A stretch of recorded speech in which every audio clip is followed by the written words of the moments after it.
जय हिंद।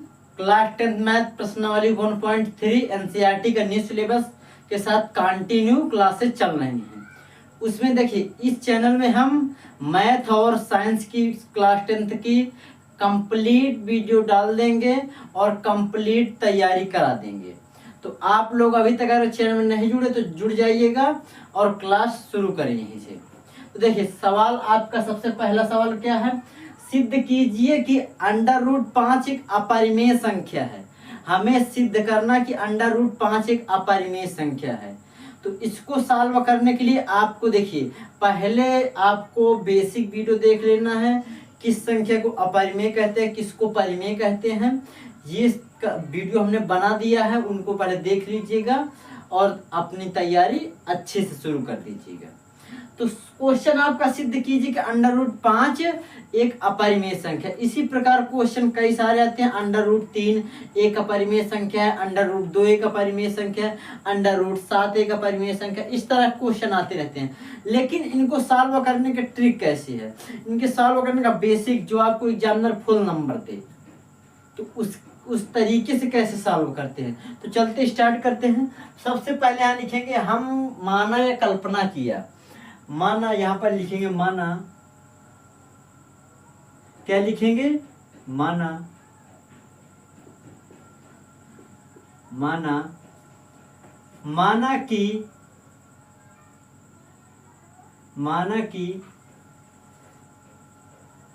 √5 एक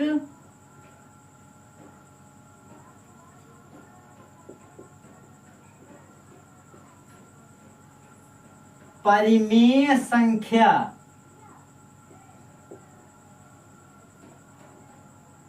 है। क्या मान लेंगे कि √1 एक परिमेय संख्या, लेकिन क्वेश्चन दिया रहेगा यह एक अपरिमेय संख्या है। हमें जस्ट इसका उल्टा मानना है। क्या मानना है? कि √5 एक परिमेय संख्या है। तो यहां पर लिखेंगे अब √5, क्या लिखेंगे? √5 इक्वल P/Q। P/Q। अब यहां लिख देंगे कोष्टक में थोड़ा सा देखिए, इस तरह के सवालों में भाषा इंपॉर्टेंट रहती है। सवाल में कोई दम नहीं, भाषा में दम रहती है। जहां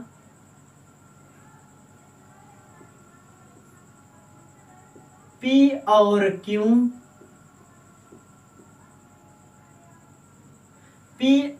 Q ये पूर्णांक संख्या, एक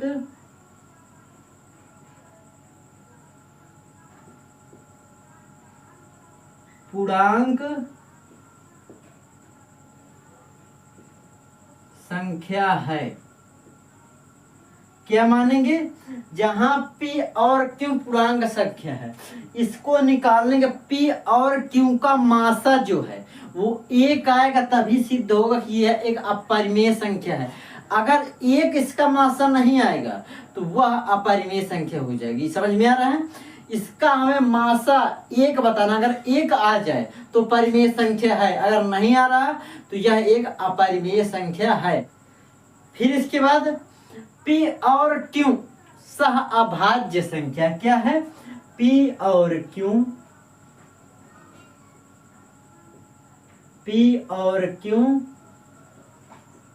सह अभाज्य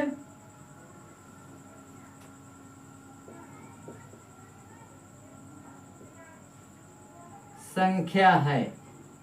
इतना का आपको क्लियर हो गया कि P और Q सह अभाज्य संख्या है। इसका मतलब कि आपको P और Q की वैल्यू अगर एक आ जाए, इसकी मासा अगर एक आ जाए, तो अब तो ये परिमेय संख्या होगी। अगर एक आपको नहीं आ रहा है तो यह एक अपरिमेय संख्या होगा।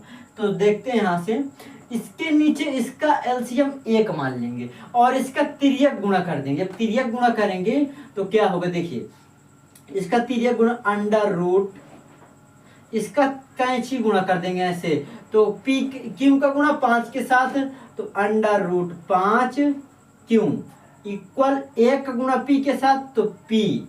अब इतना समझ में आ रहा है। अब इसके बाद सही पूर्वक इसको लिख लेंगे, इसको सही पूर्वक लिख लेंगे।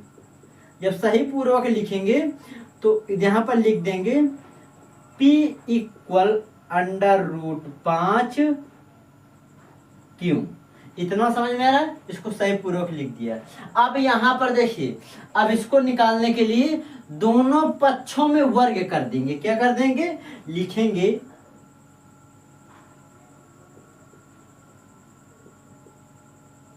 दोनों पक्षों में वर्ग करने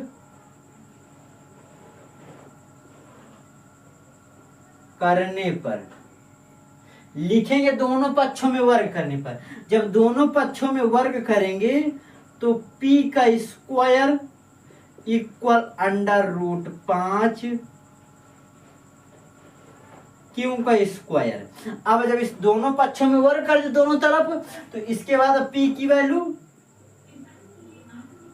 p स्क्वायर इक्वल ये √ देखिए, अगर √5 क्यों स्क्वायर इस पूरे का और गुणे √5 यहाँ पर लिख देंगे ऐसे, इसका गुणा कर देंगे स्क्वायर। तो जब इसका गुणा करेंगे तो √ के अंदर कितना हो जाएगा 25 और क्यू स्क्वायर हो गया नहीं। अब 25 किसका वर्ग है, 5 का है नहीं, तो ये 5 क्यू स्क्वायर हो जाएगा यहाँ पर। तो यही हमें यहाँ पर लिख देंगे क्या, 5 क्यू स्क्वायर। इतना समझ में आ गया। इस प्रकार हम इसको लिख देंगे। अब देखिए, अब इसके बाद क्या करेंगे कि यहाँ पर आप क्या कर सकते, अब इतना समझ में आ गया। इसको मान लेंगे इक्वेशन 1 समीकरण 1, इसको समीकरण 1 मान लेंगे और यहाँ पर क्या लिख देंगे। देखिए यहाँ आपको एक चीज दिख रहा होगा, क्या दिख रहा है कि p स्क्वायर 5 से विभाजित है, p स्क्वायर 5 से विभाजित है, p भी 5 से विभाजित है। देखिए कैसे, इधर ये है तो p square equal 5 Q square नहीं, जब इसका 5 इधर लाएंगे गुणे में क्योंकि इधर लाएंगे तो p square upon 5 equal Q square. तो ये 5 से विभाजित है नहीं, हमारा कहने का मतलब 5 से विभाजित है कोई ये देखिए संख्या तो है नहीं जो कट जाएगी, तो ये मतलब इसका कि 5 से विभाजित है। ये इसके अगर बटे में आ गए तो मान लीजिए 5 से विभाजित, और p भी 5 से विभाजित है, p भी 5 से विभाजित है नहीं। तो आपको इतना समझ में आ रहा है कि p भी 5 से, तो अब यहां लिख देंगे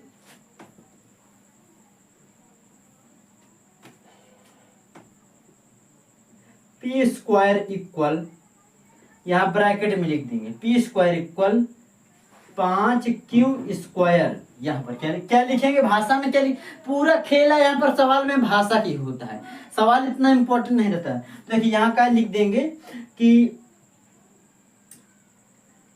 यहाँ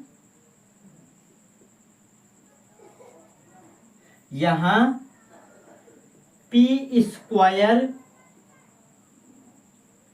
5 से विभाजित, p स्क्वायर 5 से विभाजित है एवं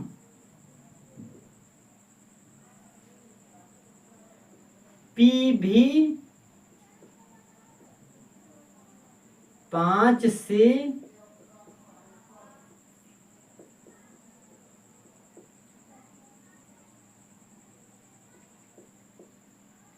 देखिए p स्क्वायर भी 5 से विभाजित है, p भी 5 से विभाजित है। इतना समझ में आ रहा है। तो अब यहाँ पर क्या मान लेंगे कि आप लोग देखिए यहाँ p इक्वल 5m, आपको p की जगह पर क्या रख देना है 5m, यहाँ लिखते हैं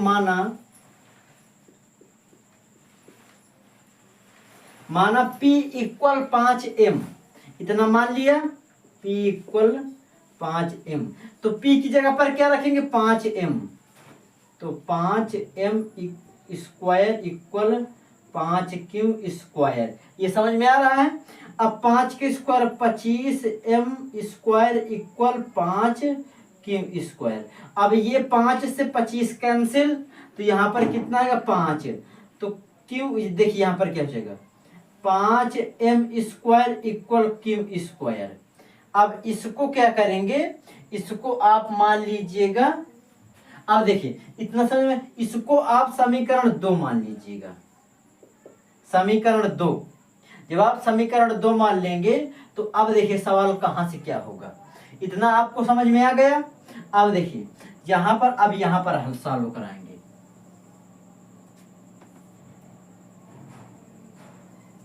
अब देखिए इतना आपको मालूम चल गया, तो यहां पर देखिए 5m स्क्वायर इक्वल कितना है क्यू स्क्वायर, इतना है। अब देखिए ये 5 इधर गुणे में जब इधर जाएगा तो भाग में जाएगा नहीं, इधर से भाग में जाएगा, तो आप देखिए अभी तक क्या था m square equal Q square upon 5, तो ये क्यू 5 से विभाजित है कि नहीं है नहीं, तो क्यू इक्वल 5 से ये भी विभाजित है, तो हम इसको ऐसे लिख देंगे, यहां पर लिख देंगे जिस प्रकार इसको लिखा था। यहां इसको समीकरण 2 मान लेंगे और यहां पर लिख देंगे, क्या लिख देंगे कि क्यू स्क्वायर 5 से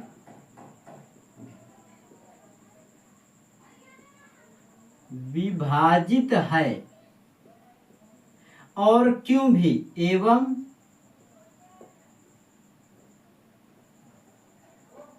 क्यों भी 5 से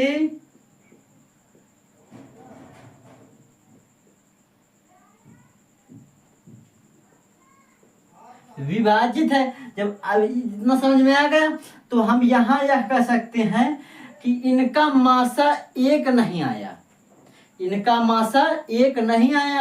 अगर एक आ जाता तो ये अपरिमेय संख्या होती, लेकिन एक इनका मासा नहीं आया दोनों से, तो यहां पर लिखेंगे समीकरण 1 व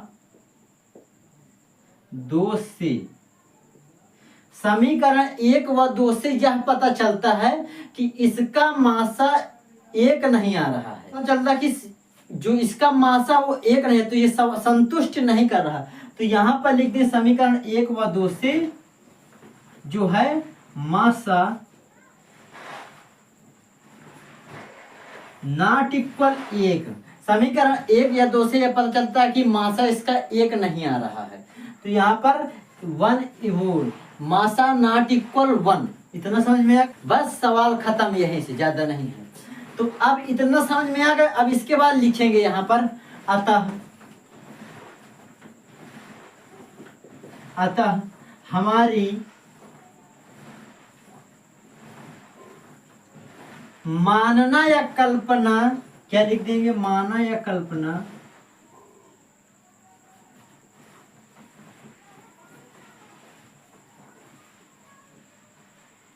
गलत है। क्या हमारी कल्पना गलत है, अतः क्या लिख देंगे, अतः नहीं, हमारी कल्पना, अतः यह सिद्ध होता है, अतः यह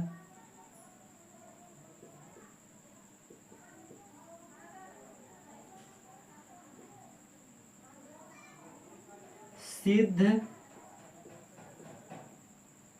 होता है कि √5 एक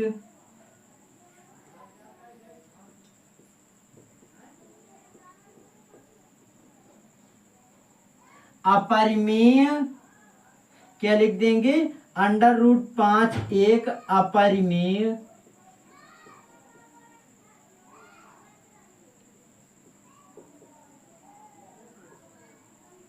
संख्या है।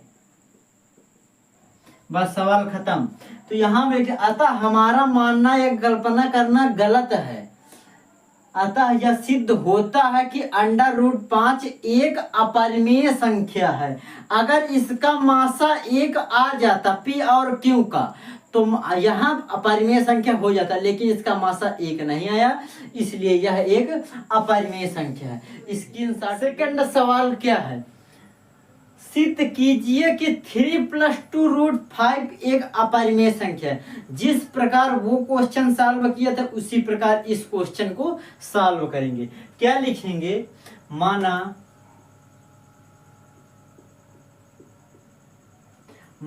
कि 3+2√5 एक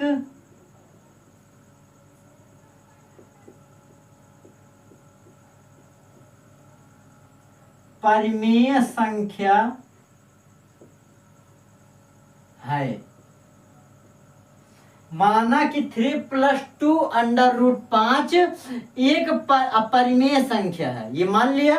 तो अब इसको उसी प्रकार सॉल्व करेंगे। क्वेश्चन बाबू जो अभी बताया नहीं, जो √5 वाला था, अगर वहीं पर जहां जहां 5 है वहीं पर अगर क्वेश्चन आ जाए √3 एक अपरिमेय संख्या, तो जहां 5 था वहां 3 कर दीजिएगा under root, same question solve हो जाएगा। समझ में आ रहा है? अब इसको देखते हैं, यहां पर लिखेंगे 3+2√5 इक्वल P/Q। अब यहां लिख देंगे Q = 0। Q का मान 0 नहीं होना चाहिए, और इसका मासा अगर एक आ जाएगा तो समझ लीजिएगा कि ये इसका जो परिमेय संख्या मान है वो सत्य है। नहीं, अगर एक मासा नहीं है तो फिर भी असत्य रहेगा। इतना समझ में आया? तो अब इसको सॉल्व करते हैं। जब इसको सॉल्व करेंगे तो यहाँ पर लिखेंगे कि 3+2√5 इक्वल P/Q। इतना हो गया। अब इसके बाद देखिए यहाँ पर क्या लिख देंगे, 2√5, क्योंकि देखिए इधर ये प्लस में उस पार जब बराबर की कोई भी संख्या जाती है तो अगर इधर प्लस में तो उस तरफ माइनस में जाएगी, तो इधर जब जाएगी तो P/Q माइनस कितना जाएगा, 3। इतना समझ में आ रहा है? अब देखिए यहाँ अब इतना हो गया। अब अगर ये गुणे में है, इधर 2 गुणे में √5 के गुणे में है, तो इधर बटे में जाएगी नहीं, तो √5 इक्वल P/Q -3/2। अभी तक हमने जान लिया था कि √5 एक अपरिमेय संख्या है और ये एक परिमेय संख्या है। तो यहाँ लिखेंगे, अतः यहाँ लिख देंगे, इसलिए √5 एक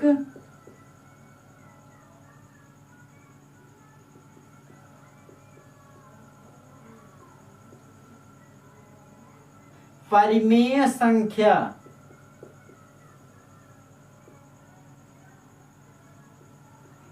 है और P/Q -3 इक्वल 2 एक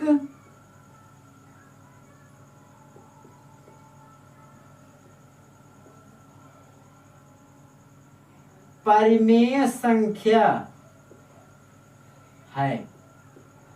इतना मालूम चल गया कि √ जो 5 है वह एक अपरिमेय संख्या है और P/Q माइनस कितना, 3/2 यह एक परिमेय संख्या है, जो कि यह असंभव है।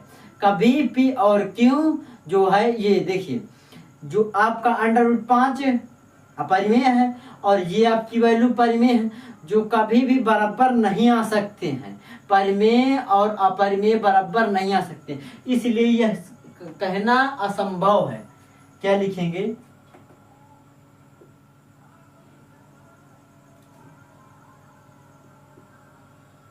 यह कहना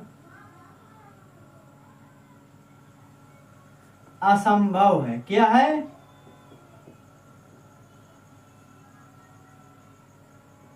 असंभव है कि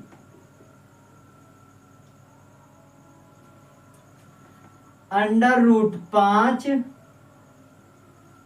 एक क्या है, अपरिमेय इक्वल P/Q-3/2 एक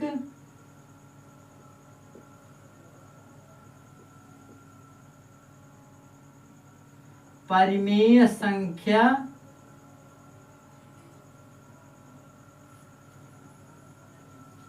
कि √5 एक अपरिमेय संख्या इक्वल P/Q-3/2। ये कहना कि एक परिमेय संख्या यह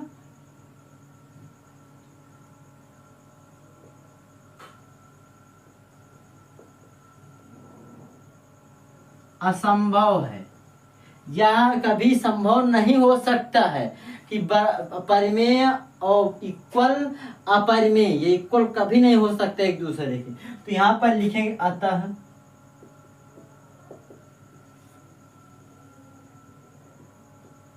हमारी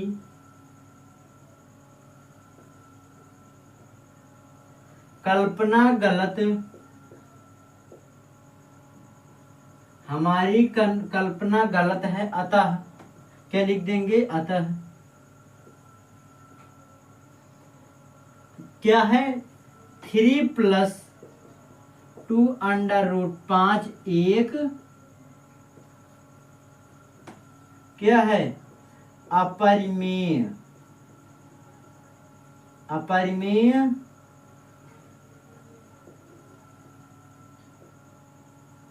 संख्या है। यह मानना हमारा गलत है, अतः यह कल्पना जो है गलत साबित हो गई। इसका मासा एक नहीं आया क्योंकि ये आप असंभव है ये वैल्यू आना। तो यह 3 + 2√5 एक अपरिमेय संख्या है। क्वेश्चन 3 में 3 क्वेश्चन है। कितने क्वेश्चन है, 3 क्वेश्चन है। सिद्ध कीजिए कि निम्नलिखित संख्याएं अपरिमेय हैं। कौन कौन सी, 1/√2 और 7/5 और 6 + √2। ये हमें सिद्ध करके इनके तीनों की वैल्यू बताना कि अपरिमेय है या परिमेय है। तो अब शुरू करते हैं क्वेश्चन नंबर 1। कौन, 1 ये वाला सॉल्व करेंगे। नंबर 1 क्या है, 1/√2। तो यहाँ लिख देंगे माना 1/, यहाँ लिखेंगे माना कि 1/√2 एक, सब में वही प्रक्रिया करना है। माना कि एक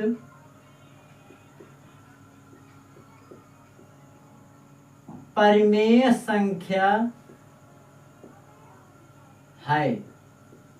माना कि √5 एक, वो √2 1/√2 एक परिमेय संख्या, ये मान लेना है। तो अब इसको देखते हैं। 1/√2 इक्वल P/Q, जहां Q ≠ 0। समझ में आ रहा है। अब देखिए इसका तिर्यक गुणा करिएगा, इसको पलट दीजिएगा। तो यहाँ पर हम अब एक और भी बता देते हैं, तिर्यक वाला तो बता दिया। तो यहाँ पर लिख दें अंक पलटने पर, अंक पलटने पर जब अंक पलटेंगे तो ये √2 ऊपर हो जाएगा और इक्वल ये हो जाएगा Q/P, Q/P। इतना समझ में आया। तो अब देखिए यहाँ से यह साफ वो होता है कि √2 एक अपरिमेय संख्या है और Q/P एक परिमेय संख्या, जो कि अभी बताया पिछले सवाल में कि यह असंभव है आना, परिमेय संख्या इक्वल अपरिमेय संख्या आना असंभव है। तो यहाँ पर लिख देंगे √2 एक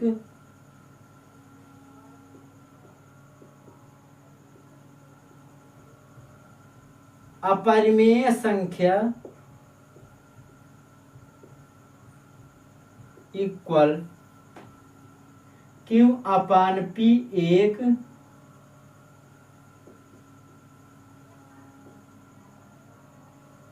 परिमेय संख्या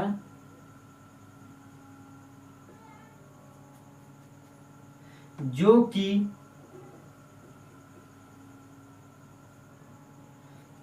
कि यह असंभव है।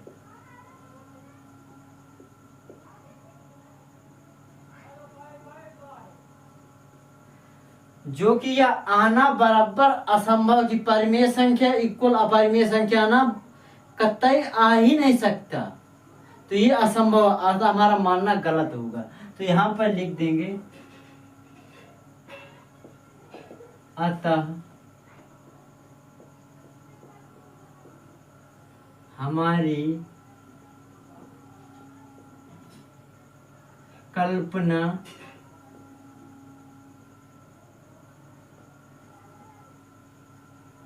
गलत है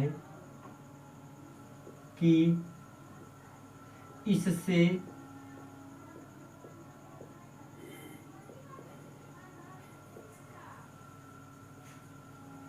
सिद्ध होता है कि 1/√2 एक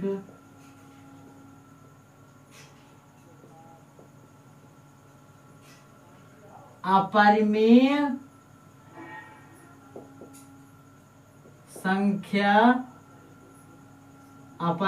संख्या है। इतना समझ में आ रहा है। अतः यह सिद्ध होता कि यह √1/√2 एक अपरिमेय संख्या है। इतना समझ में आ रहा है।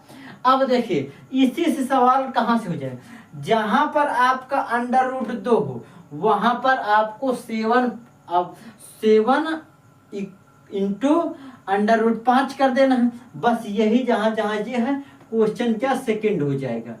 सवाल देखिए सारी चेंज बस करना है।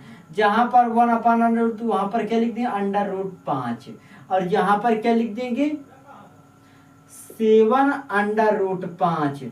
जब इसको क्या लिख देंगे यहाँ पर क्या लिख देंगे पलटने पर नहीं, इसको √5 करेंगे तो इधर P किसमें जाएगा Q/P और माइनस वो इंटू यहाँ पर 7 हो जाएगा। तो फिर यहाँ पर ये आपका परिमेय हो गया, ये परिमेय हो गया, तो यहाँ पर लिख देंगे √5 और यहाँ पर तो क्या हो जाएगा P/7 Q वो Q/7P हो जाएगा। तो इसका आप यह लिख सकते हैं कि 7/5 अपरिमेय संख्या नहीं। तो इतना समझ में आया कैसे करेंगे। माना 7 इंटू √5 एक परिमेय संख्या है, उसी प्रकार 7/5 इक्वल P/Q जहाँ Q नॉट इक्वल 0। अब 5 इधर गुणे में है इसके साथ, तो इधर जाएगा तो बटे में हो जाएगा। और ये हुआ परिमेय संख्या, ये होगा यह परिमेय संख्या, इसको पहले सिद्ध कर चुके हैं। तो अब इसको ऐसे लिख देंगे कि यह अपरिमेय संख्या और परिमेय संख्या आना असंभव है, अतः यह नहीं आ सकता है, अतः हमारा मानना गलत है।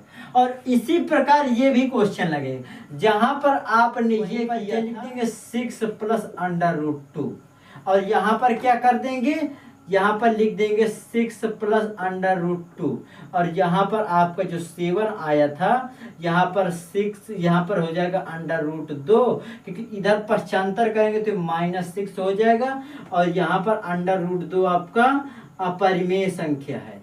क्या लिख देंगे √2 आपका अपरिमेय संख्या और ये Q/P -6 यह परिमेय संख्या हो जाएगी।